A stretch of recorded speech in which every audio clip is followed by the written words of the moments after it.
Ok, vamos al video número 3. Vamos a ver procesos y ciclos. Cualquier cambio de un estado en equilibrio a otro experimentado por un sistema es un proceso. Se conoce como un proceso.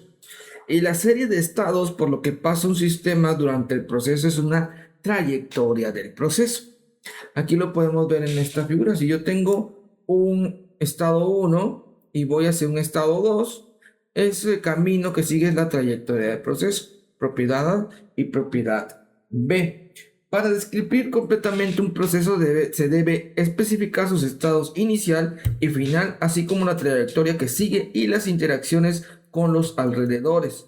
Cuando un proceso se desarrolla de tal manera que todo el tiempo el sistema permanece infinitesimalmente cerca del estado de equilibrio, estamos ante un proceso cuasi estático o cuasi equilibrado o de cuasi equilibrio. Un proceso de este tipo puede considerarse lo suficientemente lento como para permitir al sistema ajustarse internamente de modo que las propiedades de una de sus partes no cambien más rápido que las otras. En esta figura 1.30, cuando un gas en un dispositivo de cilindro émbolo se comprime de forma repentina, las moléculas cercanas a la superficie del émbolo no tendrán suficiente tiempo para escapar y se concentrarán en una pequeña región frontal del émbolo, de modo que ahí se creará una región de alta presión. Como resultado de esa diferencia de presión, ya no se puede decir que el sistema está en equilibrio, lo cual hace que todo el proceso no sea de cuasi equilibrio. Sin embargo, si el émbolo se mueve lentamente, las moléculas tendrán tiempo suficiente para redistribuirse y no habrá concentración de moléculas al frente del émbolo.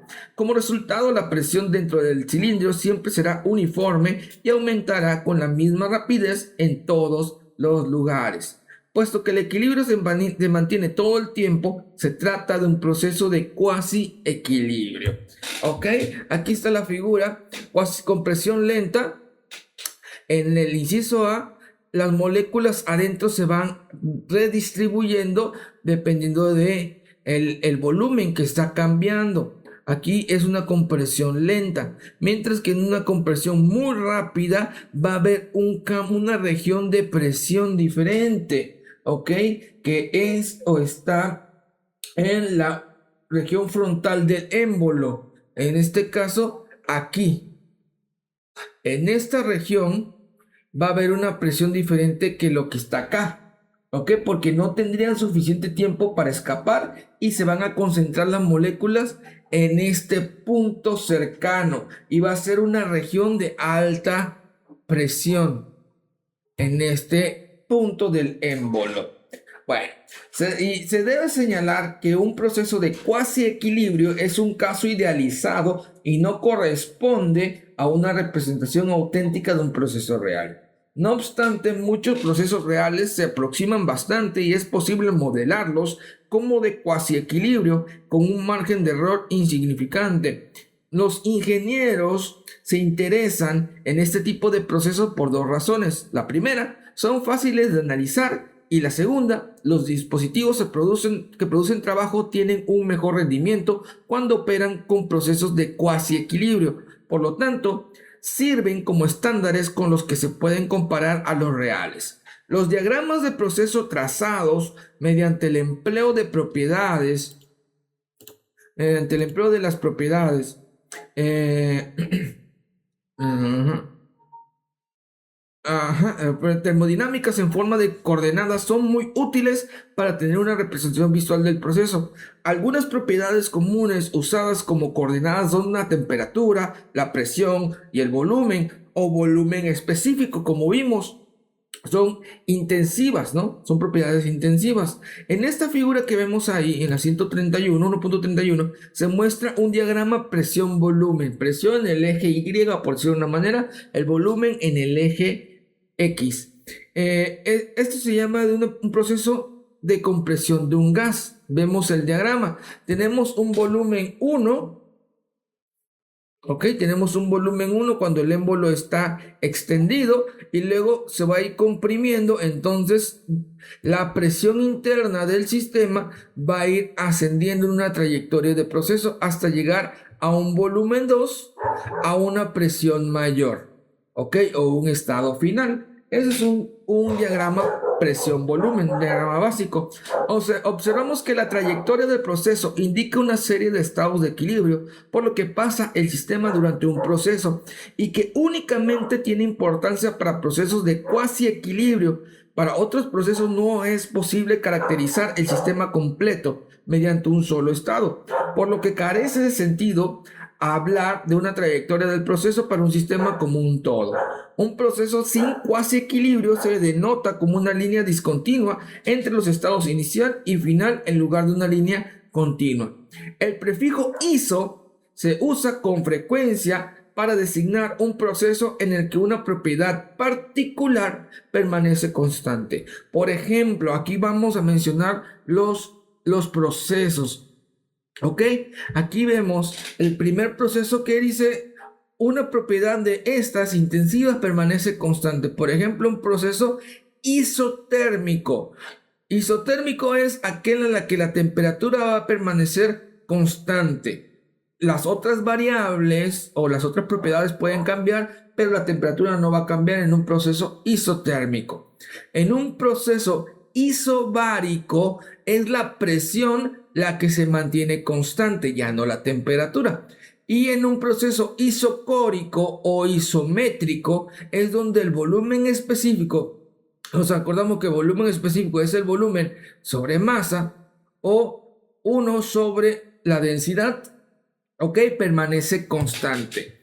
Y se dice que un sistema experimentará un ciclo si regresa a su estado inicial al finalizar el proceso. Mucho ojo con esto, son 3 ciclos, son 3 procesos: isotérmico, isobárico, isocórico. Mucho ojo con eso. Ahora bien, vamos a ver por aquí. Vamos a ver la segunda, bueno, no la segunda, sino la temperatura de la ley cero de la termodinámica. Ya comentamos la primera ley y la segunda ley de la termodinámica. Ahora, la ley cero de la termodinámica, aun cuando estamos familiarizados con la temperatura como una medida de calor y frío, no es fácil ofrecer una definición exacta de este concepto. Con base en nuestras sensaciones fisiológicas, se expresa el nivel de temperatura de modo cualitativo con palabras como un frío pelador, un frío tibio, caliente o al rojo vivo. Sin embargo, no es posible asignar valores numéricos a temperaturas basándose únicamente en las sensaciones. Además, en ocasiones los sentidos nos engañan. Una silla metálica, por ejemplo, se sentirá mucho más fría que una silla de madera, aun cuando ambas estén a la misma temperatura.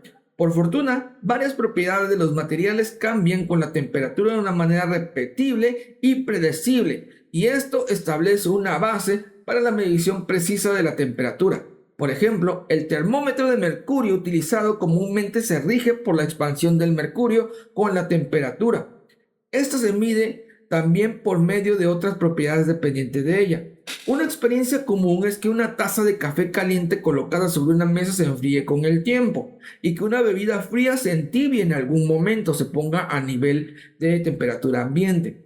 Cuando un cuerpo se pone en contacto con otro que está a una temperatura diferente, el calor se transfiere del que está caliente al frío hasta que ambos alcanzan la misma temperatura, y es lo que vemos aquí. Tengo yo un hierro y un cobre que están a diferente temperatura, pero están tocándose entre sí, ok, están tocándose, uno está muy alto y otro está muy bajo.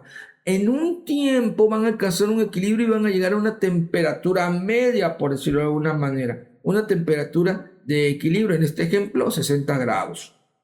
En ese punto se detiene la transferencia de calor, o sea, la temperatura del hierro se va a transferir al cobre hasta llegar al mismo equilibrio térmico y va a dejar de transferir el calor. Y se dice que los dos cuerpos han alcanzado un equilibrio térmico, para el cual el único requerimiento es la igualdad de la temperatura. Hasta que las temperaturas sean iguales, este intercambio de temperatura se va a detener.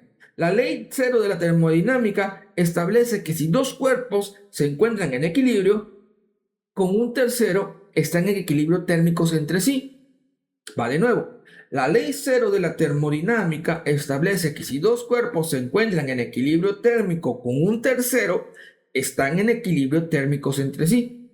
Podría parecer tonto que un hecho tan obvio se conozca como una de las leyes básicas de la termodinámica, pero sin embargo no es posible concluir esta ley de las otras leyes de la termodinámica. Además, ¿de qué sirve como base para la validez de la medición de la temperatura? Si el tercer cuerpo se sustituye por un termómetro, la ley cero se puede volver a expresar ahora como dos cuerpos están en equilibrio térmico si ambos tienen la misma temperatura, incluso si no están conectados. ¿Ok? Esa es la ley cero, que si yo tengo 2, 3, 4, 5 objetos y tienen la misma temperatura, entonces están en equilibrio. ¿Ok? Aunque no se estén tocando, pero si ambos objetos están al mismo equilibrio, quiere decir que están en equilibrio térmico. R. H. Fowler fue el primero que formuló y nombró la ley cero en 1931. Como indica el nombre, su valor como principio físico fundamental se reconoció más de medio siglo después que la formulación de la primera y la segunda ley de la termodinámica, y se le llamó ley cero puesto que debía preceder a estas. Bueno, esta es una pequeña introducción para la clase que vamos a ver el sábado. Vamos a ver operaciones y vamos a ver ejercicios de esto. Vamos a ver lo que es presión, vamos a ver lo que es temperatura, vamos a ver los ciclos, ¿ok? Pero vamos a hacerlo con más calmita. Nos vemos en clase.